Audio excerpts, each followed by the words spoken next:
किसी ने बहुत सुंदर बात कही कि भगवान कब आते हैं हमारे पास। बोले भगवान आते हैं हमारे पास हमारी तैयारी को देख करके। हमारा अतिथि भी हमारे घर कोई आता है तो हम उसके लिए तैयारी करते हैं। बोले भैया आज फलाने आ रहे,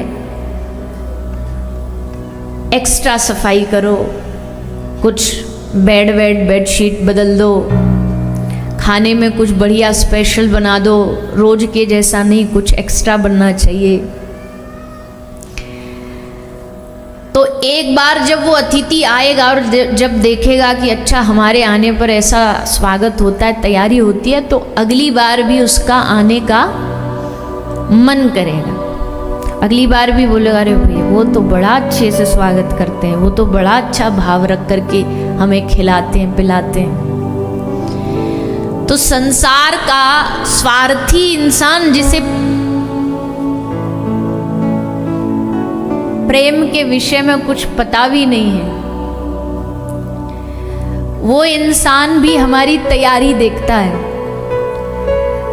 तो भला ठाकुर जी बिना तैयारी देखे कैसे आ सकते हैं। ठाकुर जी भी देखते हैं कि हमारे आने की तैयारी कर रखी है कि नहीं कर रखी है, कितनी कर रखी है। और जितनी ज़्यादा जितनी बढ़िया जिसकी तैयारी होगी ना, जितनी अच्छी जिसकी प्रिपरेशन होगी, उतना ठाकुर जी जल्दी आ जाते हैं। तो भगवान का उत्सव का मतलब यही होता है, तैयारी हो, मन में उत्साह हो। जितना उत्साह होगा उतना उत्सव अच्छा होगा। और उत्साही नहीं होगा, बताओ कृष्ण जन्म बिना उत्साह सोचो कैसा लगेगा। कोई उत्साही नहीं है, सब मरे बैठे हैं, मुंह पे 12 बजे हैं और कोई प्रसन्नता नहीं है, कोई खुशी नहीं है, तो काहे का उत्सव, कैसा उत्सव। तो उत्साह ही उत्सव को उत्सव बनाता है। तो आज हम ठाकुर जी का उत्सव मनाएंगे। उससे पहले भगवान और भगवान के भक्तों के कुछ चरित्र हैं, वो श्रवण कर लें। कल भी हमने भगवान के भक्त श्री विदुर जी, ध्रुव जी, सबकी कथा को श्रवण किया। श्री ध्रुव जी महाराज ने अपनी अल्प आयु में, बाल्यकाल में भगवत भक्ति करके भगवत प्राप्ति कर ली। सौभाग्यशाली हैं वो जीव जिनको अपने जीवन की कम आयु में समझ आ जाता जीवन का उद्देश्य। इस धरती पर हर रोज लाखों लोग जन्म लेते हैं और लाखों ही मरते हैं, लेकिन कितने ऐसे हैं जो जन्म लेने के बाद मर भी जाते हैं, लेकिन उनको अपने जीवन का उद्देश्य नहीं पता चलता। उनको अपने जीवन का एम नहीं पता होता कि हमारे जीवन का उद्देश्य क्या है, किस लिए आए हम इस धरती पर, हमारे जीवन में हमें करना क्या है। केवल बस एक दूसरे को आंख दिखाने ही आए, केवल एक दूसरे को घूरने ही आए, केवल एक दूसरे से ईर्ष्या करने आए, केवल क्रोधी करने आए, या हमारे जीवन का कोई वास्तविक उद्देश्य है कि जब जाएं तो मरणोपरांत भी हमें याद रखा जाए कि इसने जीवन में कुछ तो परोपकार किया, इसने जीवन में कुछ तो परमार्थ का काम किया, इसने कुछ तो भगवदीय कार्य किया। उद्देश्य नहीं समझ पाते, भगवत प्राप्ति जीवन का उद्देश्य ये नहीं समझ पाते। पर जो इस बात को बाल्यकाल से समझ जाए, जो इस बात को कम आयु से समझ जाए, उस व्यक्ति के जीवन की, मनुष्य जीवन की उसकी धन्यता। इस दुनिया में ज्ञानी कौन, विद्वान कौन। श्री गोस्वामी तुलसीदास जी ने कहा कि इस दुनिया में बुद्धिमान कौन है। अब संसार वालों से आप पूछो बुद्धिमान कौन है, तो वो किसको बुद्धिमान बताएगा। बोले 1 रुपया की चीज को 10 रुपया में जो बेच दे वो बुद्धिमान है, ये बुद्धिमान है भैया, बड़ा चतुर है। अरे बातों में तो ऐसा घुमा देता है, बहुत चतुर है। इंटेलिजेंट कौन है दुनिया में, जिसमें ज्यादा चतुराई हो। लेकिन गोस्वामी जी की दृष्टि में चतुर विद्वान वो नहीं है, ज्ञानी वो ही नहीं है। उनकी नजर में ज्ञानी कौन है? गोस्वामी तुलसीदास जी कहते हैं, सोई सर्वज्ञ तज्ञ सोई पंडित। उत्तराखंड में कहा कि, उत्तरकांड में कहा कि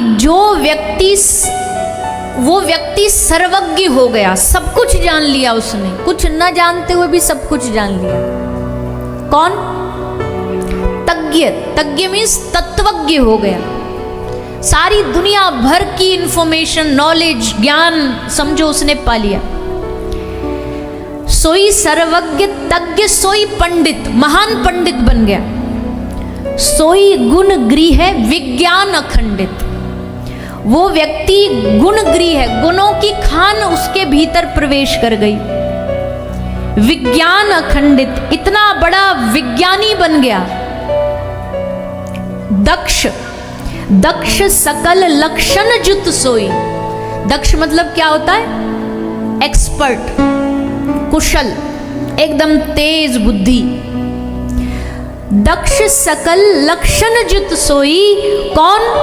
जाकर पद सरोज रति होई।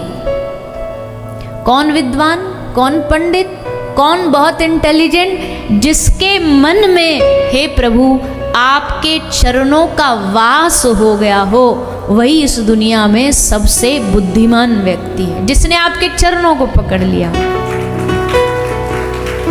वो सबसे बड़ा ज्ञान। ये ज्ञान सबको नहीं प्राप्त होता है।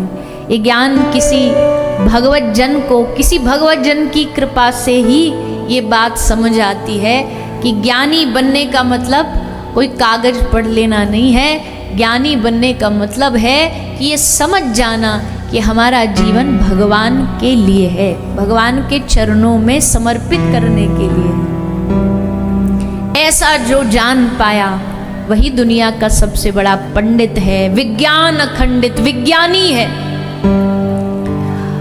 और कोई कितना भी बड़ा विज्ञानी हो, और विज्ञानी होकर के भी, बड़ा साइंटिस्ट होकर के भी भगवान कोई चैलेंज करे तो भगवान भी बैठे बैठे हंसते होंगे कि बेटा जो तू जीभ चल पा रही है तेरी, हमारी वजह से चल पा रही है, क्योंकि हम निकल गए तेरे भीतर से तो इस शरीर को लोग मुर्दा घर में ले जाकर के जला देंगे, इसको जाकर के आग लगा दी जाएगी।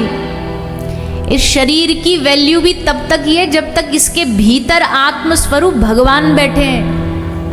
आत्मा स्वरूप भगवान निकल जाए हृदय से, इस शरीर से, तो बताओ शरीर का क्या होता है? परिवार वाले ही जाकर के शमशान में जाकर के जला देंगे, फूंकाएंगे। कोई कहे कि जी ये तो बहुत बड़े विज्ञानी थे, बहुत बड़े दानी थे, बहुत बड़े ज्ञानी थे, इनको तो सब पता था, इनके शरीर को क्यों जला रहे हो? बोले अब किसी काम का नहीं है। अरे काम का क्यों नहीं है? हाथ पांव आंख नाक सब वैसे ही तो हैं, फिर काम का क्यों नहीं है? काम का इसलिए नहीं है क्योंकि जो भीतर शक्ति इस शरीर को चला रही थी, परमात्मा की शक्ति जिसे आत्मा कहते, वो निकल गई। अब किसी काम का नहीं रहा ये शरीर। तो ज्ञानी भी वो, विज्ञानी भी वो, पंडित भी वो जो भगवत चरणों में जिसका अनुराग हो जाए। और ध्रुव जी जैसा अगर जीवन मिल जाए कि 5 साल की अल्पायु में भगवान को पा लेना। यहाँ छोटे छोटे बहुत बाल गोपाल घूम रहे होंगे कुछ ना कुछ 5-6 साल के, तो आप सोच के देखो इतना छोटा बालक भगवान को प्राप्त कर ले। और केवल प्राप्त ना कर ले, सुनीति माता ने कहा कि जा वन में जा भजन कर ले, जंगल में चला जा, भगवान को प्राप्त कर ले। अब कोई बालक, छोटा सा बालक भजन करने लग जाए, अच्छा जब बहुत छोटा होता है जब करे, जब तो माता पिता को लाड आता है, आहा कितना बढ़िया बेचारा, देखो भय प्रगट कृपाला गा रहा है, स्तुति गा रहा है, खूब बढ़िया लगेगा। पर जब पढ़ाई लिखाई की कॉलेज की उम्र में भी अगर वो इसी में लगा रहे ना कि भजन करने बैठा है, माला करने बैठा है, स्तुति गा रहा है, अब जो भक्त समझदार हैं वो तो समझेंगे, पर अगर कोई संसार वाले माता पिता होंगे तो क्या करेंगे, विषयी होंगे तो क्या करेंगे, उसकी माला छुपा के धर देंगे। बोले ये तो पूरा पागल ही हो गया, लगता कुछ दिन में मेंटल ना हो जाए, दिन भर माला ही करता रहता है, दिन भर भजन ही करता रहता है, जब देखो टीवी पर कथा ही सुनता रहता है। तो घर के बड़े बुजुर्गों को डर लगने लग जाता है, ये कहीं ये कथा सुनते सुनते, कहीं ये माला करते करते कहीं घर ना छोड़ के भग जाए, कहीं बाबा जी ना बन जाए। तो पहली बात तो देखो भैया, घर ऐसे छूटता नहीं है किसी से, और अगर किसी कारण से कोई ऐसा छूट भी गया, घर छोड़ करके चला भी गया, तो भैया शास्त्र तो कहते हैं इस दुनिया में सबसे धन्य वंश वो है जिस वंश का कोई बालक हरि भक्ति में लग जाए, भगवान के चरणों में लग जाए। उससे श्रेष्ठ कोई वंशज नहीं हो सकता। तो कोई बड़ा हो, कोई घर का बड़ा व्यक्ति हो तो घबराना नहीं चाहिए, बल्कि कोशिश करनी चाहिए। अच्छा, अब बालक छोटी आयु में कंठी पहन ले, माथे पे तिलक लगा दे, तो घर के 2-4 बुद्धिमान लोग क्या बोलेंगे, अरे ये कोई उम्र है कंठी तिलक की? तो फिर किसकी उम्र है बताओ? गलत काम करने की उम्र है क्या? धन्य है वो परिवार जिसके घर का बालक कोई बचपन से कंठी तिलक धारण कर ले, भगवान का नाम स्मरण करने लग जाए, माला जाप करने लग जाए। इससे धन्य परिवार क्या हो सकता है? इसलिए कभी भी बालकों को, युवाओं को भक्ति करने के लिए रोकना टोकना नहीं चाहिए, खूब खूब उनका सहयोग देना चाहिए। अच्छा, अब भक्ति चीज ही ऐसी है ना, हमने कल कहा था, कल या परसों, कि जो खुद नहीं कर पाते वो दूसरे को भी नहीं करने देते। अब यहाँ आप आए हो, आपको ये ठप्पा लगा दिया माथे पे, अब यहाँ से जब घर जाओगे तो 2-4 पड़ोसियों की कैमरा आप पे ही टिका होगा। कुछ लोगों की नजर ना बस बड़ी खतरनाक होती है, जहर जैसी होती है, एकदम बाण भी इतना घाव नहीं करता है जितनी उनकी नजर घाव करती है। उनके चेहरे पे ये अलग ही वैरायटी के चेहरे होते हैं, वो नेगेटिविटी भरी होती है, नकारात्मकता भरी होती है। उनके जीवन में कोई काम धंधा नहीं है, खाली एकदम, और बस काम क्या है, नजर। सीसीटीवी एक क्षण के लिए कैप्चर करना भूल जाएगा, पर वो नहीं भूलेंगे। उनकी रिकॉर्डिंग में सब कुछ एकदम।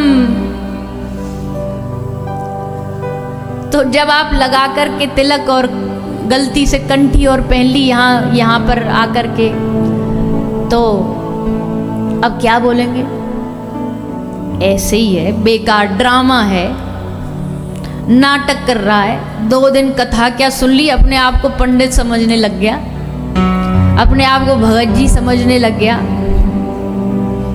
ऐसा मन में हम सोचने लग जाते हैं।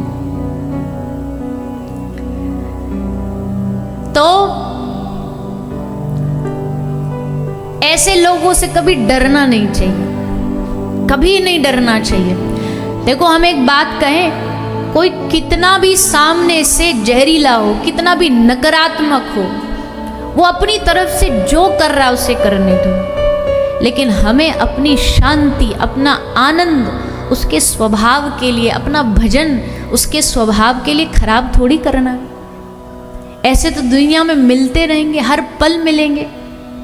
क्या उनके लिए हम अपना जीवन खत्म कर ले? क्या उनके लिए हम अपना सत्कर्म, अपना सद्कार्य खत्म कर ले? हम अक्सर क्या करते हैं, हम यही तो करते हैं, हम अपने जीवन का जो रिमोट कंट्रोल है ना, वो दूसरों को दे करके रखते हैं। उनका जब मन करेगा वो हमें वैसा नचाएंगे, स्वभाव वैसा हमारा बनेगा। पर अपने जीवन का कंट्रोल अपने हाथ में रखो, रिमोट कंट्रोल अपने हाथ में रखो। कब खुश होना है, कब दुखी होना है थोड़ा मुश्किल, क्योंकि जब चारों तरफ एक ही प्रकार के लोग मिलेंगे तुम्हें, तो थोड़ा मुश्किल तो हो जाएगा। पर ठाकुर जी की कृपा से बस जब भी कोई सामने वाला ऐसा दिखे ना, तो अंदर अंदर भगवान का नाम लीजिए, हे ठाकुर जी मेरे मन की प्रसन्नता खराब ना हो जाए, मेरे मन का जो भजन है वो खराब ना हो जाए, बस आप ऐसी कृपा करो, ऐसा मन में भाव रखना चाहिए। हाँ, लाली दिख गया।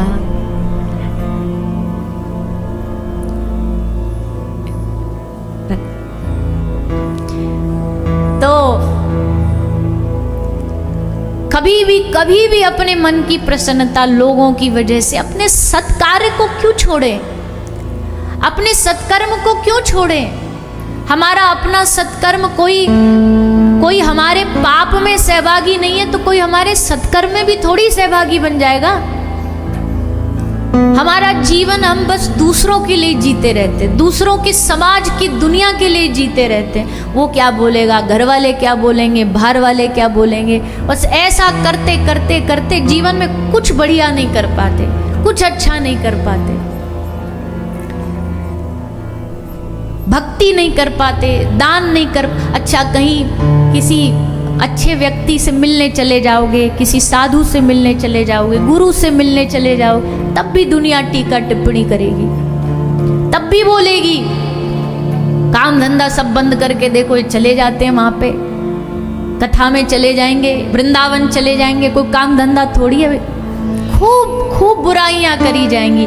और ये भक्ति का मार्ग तो है ही ऐसा भैया, यहाँ पर अवार्ड नहीं मिलते, यहाँ का अवार्ड है बदनामी, बदनामी ही अवार्ड है यहाँ का। भक्ति रास्ते का, भक्ति मार्ग का जितना बदनामी, निंदा, बुराइयां होंगी ना, तो समझो कि हाँ, ठाकुर जी कृपा कर रहे हैं, बढ़िया हो रहा है, अच्छा चल रहा है। कभी भी मन में ऐसा भाव नहीं आना चाहिए कोई हमारे साथ जाने वाला नहीं है, कोई हमारे, जिनके लिए हम अपने जीवन का सुकून खो रहे हैं ना, जिनके लिए हम अपने जीवन का भजन खो रहे हैं, साथ जाने वाले नहीं है वो। पड़ोसी, पत्नी दरवाजे तक, मकान तक, पड़ोसी शमशान तक, बेटा अग्निदान तक, पर उससे आगे कुछ जाएगा ना तो वो आपके खुद के कर्म हैं जो जाएंगे भगवान तक। वहां ये नहीं देने आएंगे संग जिनके लिए आपने अपना जीवन बर्बाद किया, जिनके लिए आप खपे रहे, मरे रहे। बात कड़वी लगे, बुरी लगे तो क्षमा करना, लेकिन कोई नहीं साथ देने आएगा वहां, केवल आपका साथ आपके कर्म में। भगवान तक जो जाएगा वो आपके अपने ही कर्म जाएंगे, अपना ही भजन जाएगा। दूसरे का भजन आप पा भी नहीं सकते, बंटवारा भी नहीं है। जैसे श्री वाल्मीकि ऋषि जी के जीवन में आता है, नारद जी ने कहा पूछ तो ले उस परिवार से, पता तो कर ले, साथ देंगे कि नहीं देंगे जिनके लिए तू हिंसा कर रहा है। उन्होंने कहा क्यों नहीं देंगे, जरूर देंगे, अवश्य देंगे। लेकिन जब जाके पूछा तो सब ने हाथ खड़े करते हो क्या कह दिया, अरे भैया जो काम कर रहे हो कर्म तुम्हारे, हम काय को बीच में आधा आधा लेंगे, तुम्हारे कर्म तुम जानो। तब उन्हें समझ आया, भय शुद्ध कर उल्टा जापू, और फिर राम राम भजा। पर पूर्व के कर्म भजने नहीं देते ना भगवान का नाम। पूर्व के कर्म ऐसे होते हैं, हम चाहते भी है ना भगवान का भजन करना, तो मन नहीं लगेगा, उछलेगा बार बार बार बार। जैसे माला करने बैठे इडली सांभर याद आ जाएगा, जैसे ही भजन करने बैठे दुकान याद आ जाएगी, अरे 9 बज गए जल्दी चलो, ग्राहक आ गए होंगे। तुलसी पूर्व जन्म से हरि चर्चा न सुहाए। हमारे जो पूर्व के कर्म होते हैं ना, वो जब भजन करने बैठता है ना जीव, तो बुरे कर्म और अच्छे कर्मों में झगड़ा होता है, बड़ा भयानक झगड़ा होता है। बुरे कर्म पाप जो है वो हावी होने को तैयार होते हैं। या इसको ठीक करवा दो, हो जाए तो बुरे कर्म हावी होने की कोशिश करते हैं, फिर अच्छे कर्म उन पर हावी होने की कोशिश करते हैं। अब जिसकी मात्रा ज्यादा होगी, जिसकी परसेंटेज ज्यादा होगी, वो जीतेगा। अगर पाप कर्म की परसेंटेज ज्यादा है तो वो जीत जाएंगे, और पुण्यों की परसेंटेज ज्यादा है तो अच्छे कर्म जीत जाएंगे। रोकता है हमारा पूर्व संचित कर्म हमें भगवान का होने से रोक। जैसे ही माला करने बैठो ना तो पाप घबराने लगते हैं कि अब तो सब नष्ट हो गया इसका, अब तो सब खत्म होने वाला। भैया हल्ला नहीं करो, ऐसे शांति से आगे आ जाओ, आवाज नहीं करो बिल्कुल भी। कथा में ध्यान दो सब लोग। अभी हम जब कोई भजन गाएंगे ना उसमें आगे आ जाना, अभी बैठे रहो जैसे हो, जाओ वहीं बैठे रहो। तो